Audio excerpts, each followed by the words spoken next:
No, I want big fights. Everybody, mom, dad, watch at home, watch me. Go home, Right tell mom now, I said Lex. hi. Yeah.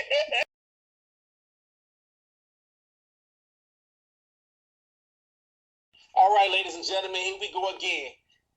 Outside the square circle, we back doing what we do. We love the city. We love to talk fights. We're excited. Let's dive all into it. I'm Dennis Ragland. That's Frank Nez. Come on, ladies and gentlemen. We had a full weekend of fights, and let's get to it. First fight of the night was Greco versus Earl Spence Jr.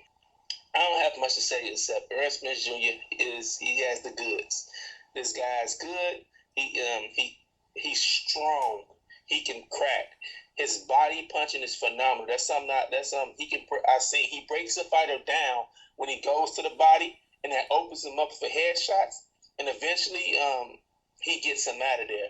I really wish we could have seen Roberto in there because I just want to see some type of stiff test before we throw him. I know Floyd right now is advocating that he should fight either Porter or Thurman for one of his titles, but I really want to get this guy one stiff test before we just throw him in there. Let's give him a Soto Carras.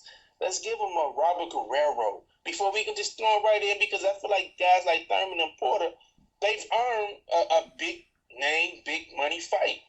Earl Spence Jr. not so much. But other than that, I think the guy will be a superstar because he has the goods, and I can't wait to see more about him. Yeah, I agree. I think he has a really, really bright future in the sport. I mean, you've even without ever seeing him fight before as a boxing fan, just if you've heard about him, you've heard that he's beaten up Adrian Broner in training camp and just the things that he's done in other people's training camps. So just hearing that type of things, helps you really build the hype about him, and he delivered. I mean, I've seen highlights of him and things, but that was my first full fight that I've seen of him, and he looked good, man. Power in both hands, very good body punching. And the other thing I wanted to touch on, I thought it was actually a really, really good stoppage by the ref. I know there was a few complaints, but LaGreco was done. He was getting hit with a lot of hard shots. He was getting broken down to the body that, like you said, led to the really hard headshots towards the middle of the fight. Just like you said, I really want to see him get a bigger test as well. Even though I think he would have disposed of Roberto Garcia rather handily, I do want to see him up against a Guerrero, maybe a Berto, someone of that echelon that where we really can see him test his skills because, like we're talking about his body punching, you see a lot of younger fighters, do things like body punching and just they look impressive doing certain things, but then once they start fighting higher and higher up the ranks, they kind of lose sight of that type of stuff because they're not necessarily the most comfortable at doing that, so they only play to their strengths. So I want to see if Errol Spence Jr. can do that against a Robert the Ghost Guerrero or against Andre Berto, who have been there and seen young fighters like him that are fast and have power. But just like you said, man, I really think he has a bright future. As far as Greco, I really he came to win. He was outclassed, he was beaten up, but he came to win. I'd like to see what Greco can do, and because I saw him against Porter some years back, I'd like to see him again, on an undercard with the full training camp this time to see what he can do. All right, guys. So moving on to the Sean Porter and Adrian Broner fight. Some people didn't think it lived up to the expectations. It was a little scrappier than a lot of us thought it would be. But other than that, it was a really good fight. I mean, we saw Porter do what he always does. He has that bulldog style, that in-your-face, inside fighting type of style. Some of the notes that I was jotting down during the fight is that the biggest hole to me in Adrian Broner's game is that he just doesn't have an inside game. As soon as someone gets close, he wants to clinch you. And that's not going to get it done against someone that's really physical like Porter. Porter's not going to allow you just to continue to clinch. He's going to wear you down in those clinches. He's going to move you. He's going to keep whacking away at your body, the liver, the ribs, the chest. He's trying to hit whatever's available on that inside. The one thing I notice about Porter is that I really think he needs to set his shots up a little bit better. The one thing I noticed also is that his jab looked a lot better this fight than it did in the past. He was working behind it. His head movement was really good. He avoided Broner's check left hook a lot very early, even though he did get caught in the 12th round with a really pretty left hook. Broner just has to be more active in fights. There was long stretches of the fight where Porter had his hand down, had his left hand down, and Broner wasn't popping the jab, he wasn't throwing straight rights. Broner is just so content with picking his shots. And some people were saying, after the 7th and 8th round, well, Porter is probably winning this fight, but Broner is landing the crisper shots. And he might have been, but when they're so far and few between, how can you give him certain rounds? He needs to be a lot more active. He gives me so much sometimes. Like look at round 8 of that fight. And if you guys rewatch the fight, just keep round 8 in your mind and look how good Broner looked in that round. He threw a lot more punches than any other round in that fight. He was landing crisp. His movement looked good. And then he just stopped. And you know what was crazy about that round is when I saw that, because me and Dennis were messaging each other back and forth as the fight were going, what we thought what the rounds were. And I was like, man, Broner dominated that round 8. And in my head, I was like, Broner might turn it up and he might take control of this fight and win it. And he just didn't. He just stopped. I seriously think he has stamina problems, man. I just don't think he has what it takes to compete at a high level from a stamina aspect. Because he has the goods. He has the talent. He has the technique. He doesn't apply himself. And the one thing I noticed also about Porter is that I like to see him straighten out his punches a little more. He was throwing a lot of really wide hooks. And even though he did catch Broner with some good shots that way, from round 10 on, he started straightening his shots out, and he was landing a lot more. And that's the type of punches that you need to beat someone who does the Philly shell style defense or straight punches. That's really all I got in the fight, man. I scored it 8 rounds to 4. I went back and watched it twice. The first time I watched it, I had a few even rounds. I was a bit iffy on a certain rounds, but I wound up scoring it 8-4 Porter's way. As for what's next, I'd love to see Porter back on the main stage. I think he can headline. I think this made his name bigger. Broner's the attraction. He came and beat the attraction.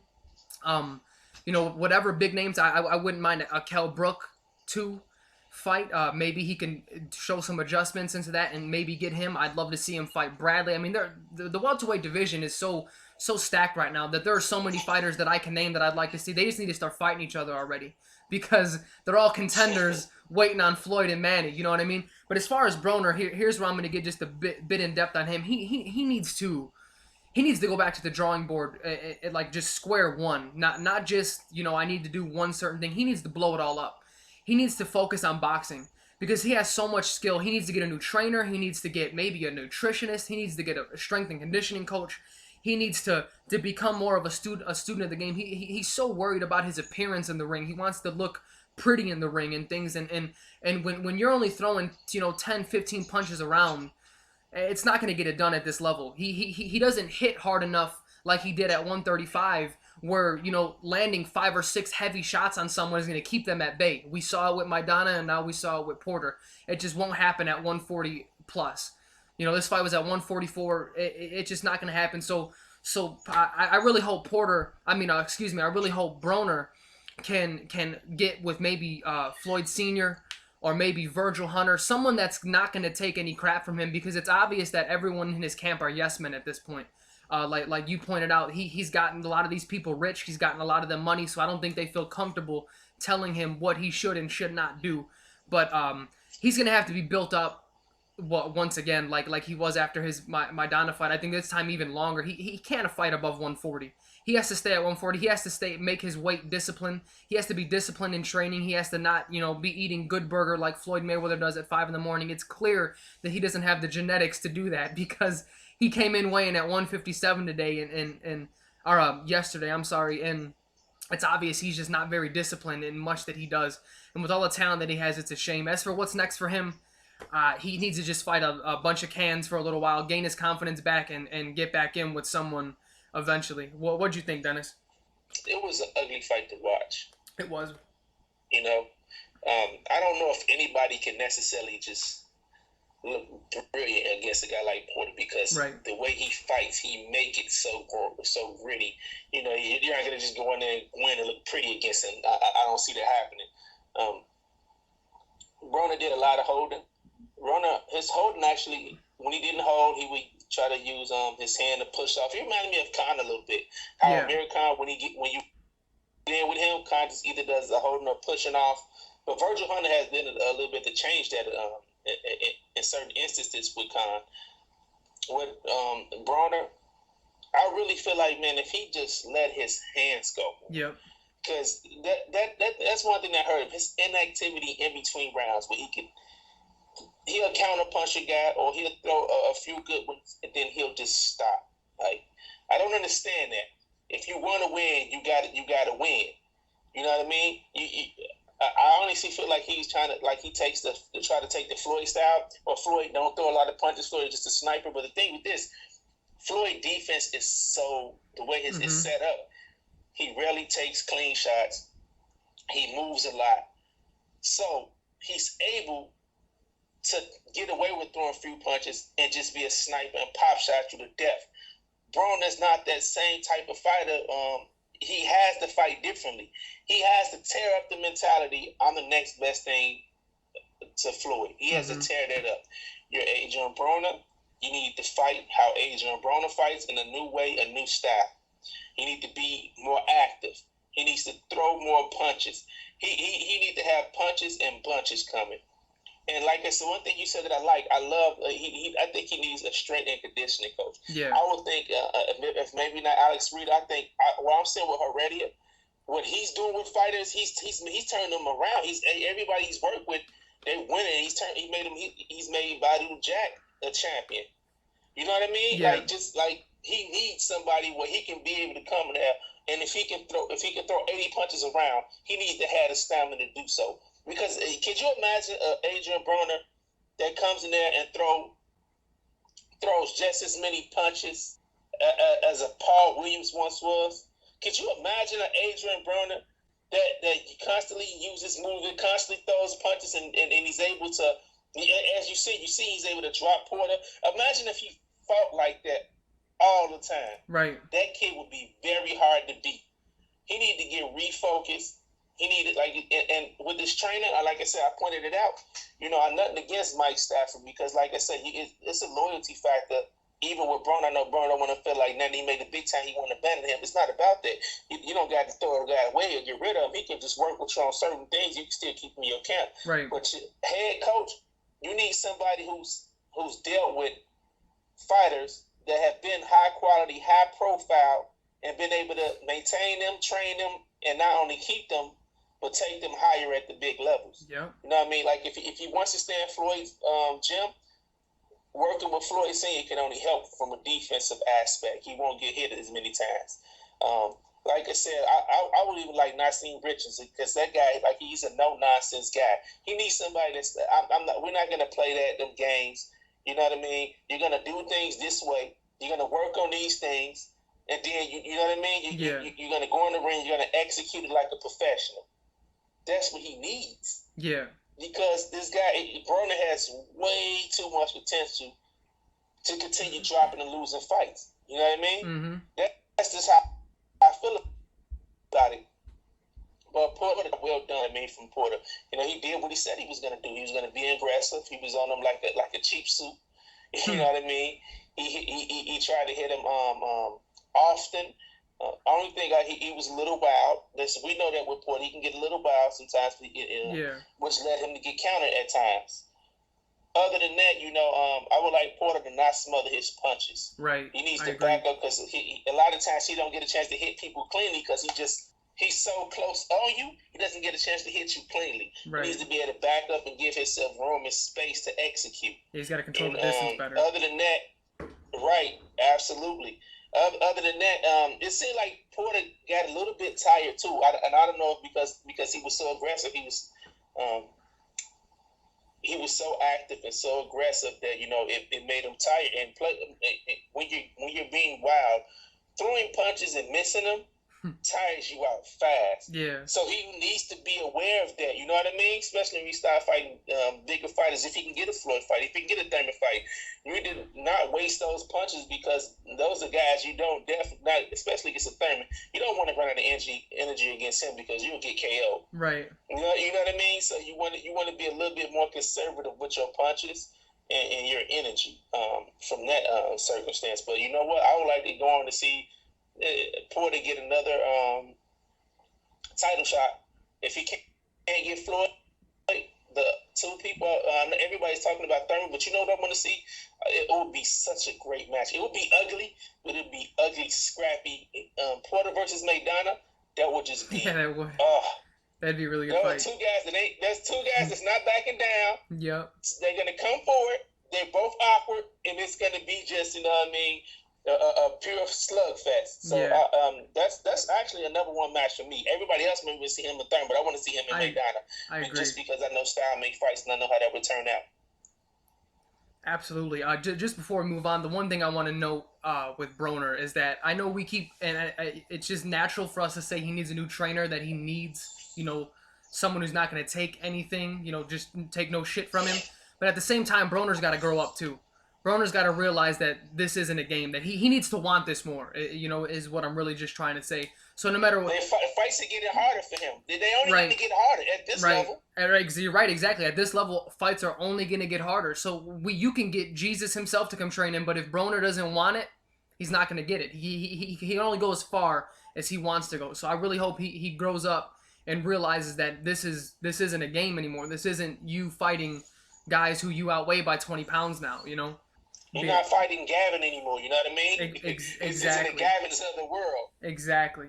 All right, we're going to move along, ladies and gentlemen. We're going to talk about one of my number one fighters for many reasons. Andre Ward versus, I don't even know who that guy was. Was that Paul Smith or did they just pay a guy that was in a, you know what I mean? They found him on the highway fixing tires. I don't know who that was.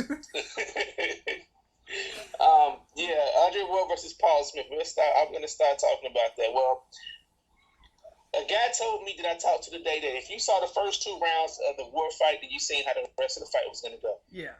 And I have to agree with him. That's what happened. Smith, I'm going to be real, because this is what I do. I'm going to be real with you people. I'm always going to give you what I think. I don't want to give you just being politically correct, and I'm going to say I think Paul Smith he wanted his paycheck. He lost 2 consecutive title fights to over the hill a little bit. I would say he's a little bit over the hill. Arthur Abraham, he lost 2 back-to-back title fights to him. Ward is on another level from Abraham. Yeah. So I think even with going into the preparation, this is what I seen him training the way he was hitting the bag before the fight. He just had that nonchalant attitude, like, well, I'm going to go in there. If I can catch him, maybe. Not, I don't know. That's just the attitude he had to me. And then I seen him at the weigh-in. It was like the guy, you can tell he didn't want this. He didn't train hard. He wasn't in the gym saying, I'm going to be in the best shape I could be in my life because I'm going to get Ward to fight. Because, his body didn't say that. His demeanor didn't say that. His body language didn't say that. And when he got in the ring, his fighting didn't say that. I just felt like, you know what, he was there. Hey, this is my last hurrah. Last time I'll probably be on a main event. Let me get my money. Because that's what it looked like. When he came in there, if he couldn't land nothing significant on Ward, he just got beat up. I mean, that's what it was. He got beat up in that ring. Mm-hmm. So let me talk about Andre Ward. Andre Ward, I got to say, on his end, I'm great and happy to see that, you know what, he didn't have a tremendous ton of ring rust. It was just a few things. Timing is always going to be a factor when the guys had a long layoff. Yeah. But eventually fighting, he's going to find that range and all of those things back. But he didn't have a tremendous lot of you can see that Ward, in between fights, he keep himself in shape. You can see that he stays in the gym. He's not at home just flipping channels and being a commentator. You can see that by, his ring presence. So honestly, I don't think I need another cable guy to come fight Ward. You know what I mean? Right. I want to see. I'm ready to see Ward. Let's fight somebody. Let's get the Gale next. You know what I mean? Right. That's why not? You know what I mean? I'm ready to see something like that now because Ward doesn't need that. Just from what I seen in the ring, it's not a whole lot for me. I could break this fight down technically for you if you would like me to, but it's not a whole lot. You know what I'm saying? That I can say besides he beat the guy up. Go ahead, Frank. Yeah, I'm right there with you. I don't have too much to say. I won't be as long-winded as I was with the Broner and Porter fight. I mean, it was great to see Ward back. He's one of my favorite fighters. I love Andre Ward. He did what he does. Paul Smith, just like you said, he didn't come to fight. And the thing that made me mad about him is that he blows off the weigh-in. Then he blows off the second weigh-in. But then his mindset was, if I catch him with one shot, I'm gonna need everything I have behind it. Okay, cool. If that's your mindset, I don't respect that you missed the weight, but I get it.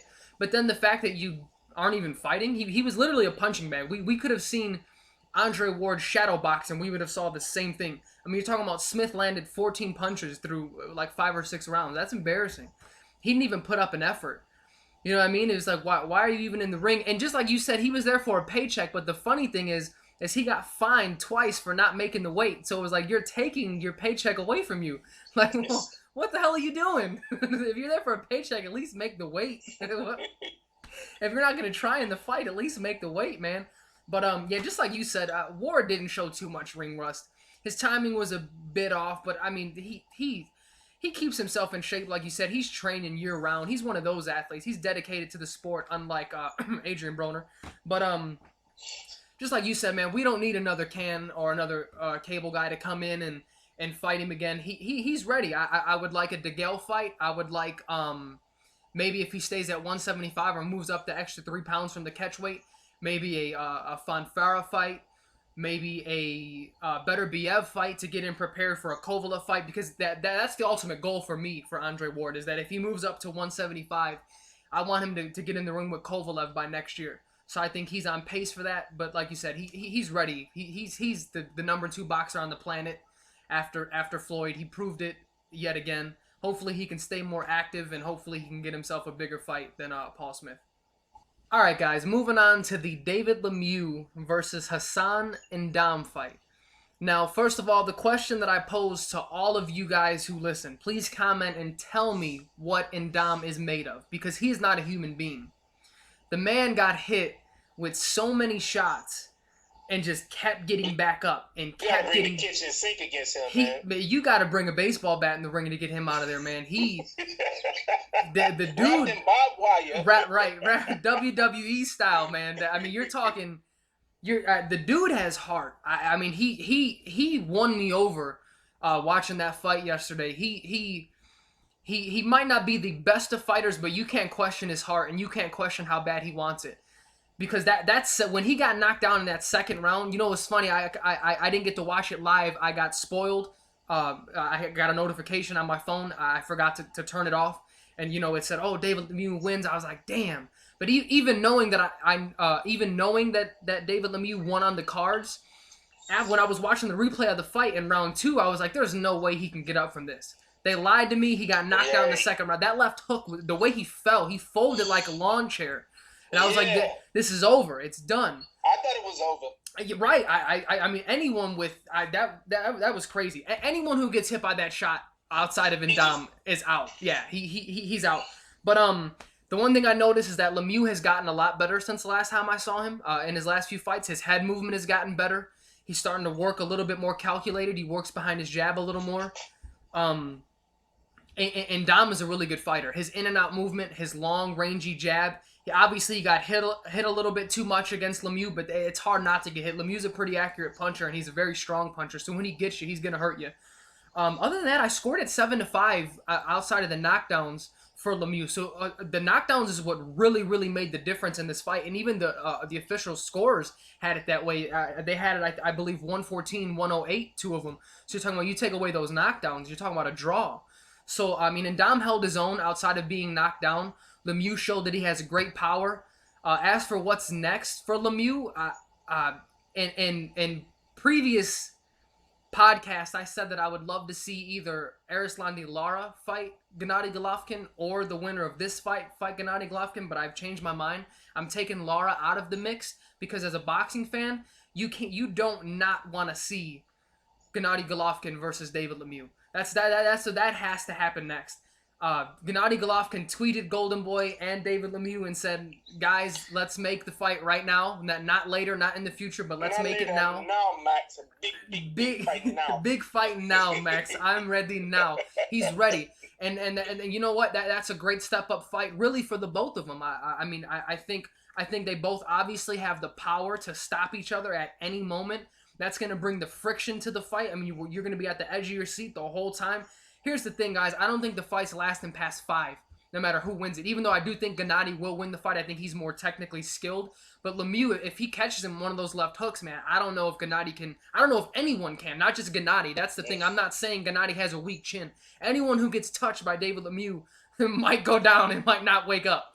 You know what I mean? So that's what I want next for him. As far as N'Dam, man, he's a solid contender for anybody at 160. Whether it's someone stepping up and taking a challenge like Danny Jacobs or maybe a Peter Quillen rematch. Anyone he fights, he's going to give hell to. He's a really good fighter. As far as who in specific, I'm not too sure. I'd have to sit and really look who I'd like to see him. But he can challenge anyone at 160 and give him a hell of a fight. What'd you think about the fights, Dennis? I love that fight. N'Dam had a lot of heart, man. Well, it was fight of the night. That guy, he showed me something. You know what? With that heart, I want to see, because he showed me the heart that Martin Murray showed me against GGG. Like, that guy, he just was like, if they would have stopped it, he was going to make it all the way to the 12th. Oh, yeah, absolutely. He was determined to finish that fight. That's why I want N'Dam versus Murray, the heart of hearts. I want that fight. I want them, because you got one guy that's a great boxer technician. You got the other guy that's a hard gritty guy that's he's pretty skilled and he's gonna punch, a lot of body punching. So I would like to see that fight and how it play out. That's gonna go to the 12th. I would like to see who would make it out of that with the decision, because I don't know if anybody's gonna get stopped. But I definitely would love to see that fight between Martin Murray and but that's the fight I would like to see against them too. But with that being said, with the fight. Only Lemieux, that guy, man, he can punch like a mule kick. Only thing, it was just, if he can clean up certain things, like he need to not follow guys around the ring. You know what I mean? Yeah. Cut the ring off a little better and not follow them, because a lot of times you see how he was getting misdirected because he was just following. You got to if he can cut the ring off a little bit better, like GGG has great precision at cutting the ring off. Yeah, he's able to beat guys, stay position before. Right. So that's what he needs, and not being so sloppy with his punches, because a lot of times he left himself open. Like that's why N'Dam was able to counter punch him a few times when he missed, because when he throws those looping shots, they're wide. If he can clean a little bit of that up and cut the ring off a little bit better, just a little few thing, because that's what makes GGG a better technician than Lemieux. But other than that, that fight is still gold. That is a gold fight. Yeah. You get Lemieux, and I'm going to say this. This is just Dennis Reddick, because I'm a hardcore boxing fan. You get Lemieux versus GGG, that is a unification. That's a legit unification. Yeah. Not no ABC titles. Both of them are world champions. If you can get that and you can stack that and you can stack the card, I'll pay for that. Oh, absolutely. You can stack the card with that, I'll pay for it. Absolutely. You know what I mean? So they want a big fight, you know what I mean? That can be it right there. I'm really just so excited about that fight. I'm forgetting about the fight, the other fight. Like I said, he has a lot of heart, and that was a great fight. And Dom didn't come to lose. No, absolutely because not. If he wanted to lose after the fourth knockdown, the eighth, he could have just called it. You know what I mean? He could have said, okay, this has been enough. He was determined to not only to try to win that fight. Like I said, I wish he just could have switched a few things up, because it was obvious that he wasn't going to win on the cards. I wish he could, because what we seen too, he was able to even stagger Lemieux. Yeah. So I wish he just would have, in certain instances, he could have tried to go for the kill and say, you know what? I'm not going to beat this guy on the cards here. You know what I mean? I'm going to try to see if I cannot get him out of there. He's tried me 4 times already. It's obvious I have enough power to hurt him, so let me see what I can do with that. I wish he would have tried to had a little bit more of a dog in him, not in the sense of backing down, because he didn't back down, but to try to go for the kill. That's the only thing I seen with that fight. But other than that, man, it was an excellent fight. That can be like a fight of the year, man, candidate. Oh, absolutely. That was a great fight. But then again, we still got Jesse Vargas versus Tim Bradley next week, and we know Bradley doesn't have boring fights. No, I don't know when's the last time a Bradley fight bored me. Right. So we haven't seen Bradley. Which is actually interesting though, because he doesn't punch hard. He's the only fighter that I can think of that isn't that hard of a puncher that is always in an exciting fight. It's just his heart. He wins over with his heart, because it's sheer determination and heart. Absolutely. He goes in there, and even if he's hitting you with pillows, he's gonna. You know what I mean? He's gonna be effective with it. Absolutely. All right, guys, just a quick few notes about the fights that happened today, or the fight that I watched that happened today between Barthelemy, sorry if I mispronounced his name, and Antonio DeMarco. That was actually a pretty good fight. The things I noticed, Virgil Hunter actually pointed out, is that DeMarco wasn't sweating. That was the weirdest thing. It was like round 9, and he had yet to break a sweat. I think he was really weight drained, or I don't know what his problem was, but Barthelemy looked really good. That's usually dehydration when you can't sweat. Yeah, he was like, he had to have been really dehydrated. Even when he was getting caught all day with left hands, and like you see sweat fly, there was no sweat flying at all. It was the weirdest thing. But Barthelemy looked good. I couldn't give a round to DeMarco, unfortunately. He just didn't do enough in any round to merit him winning one. Barthelemy thoroughly outboxed him, thoroughly outclassed him.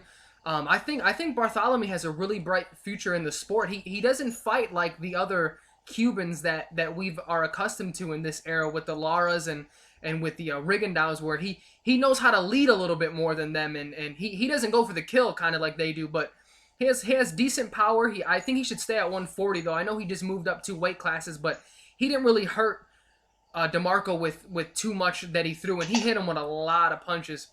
But I think he has a really bright future in the sport as well. I think he's a pretty good prospect for you guys to look out for.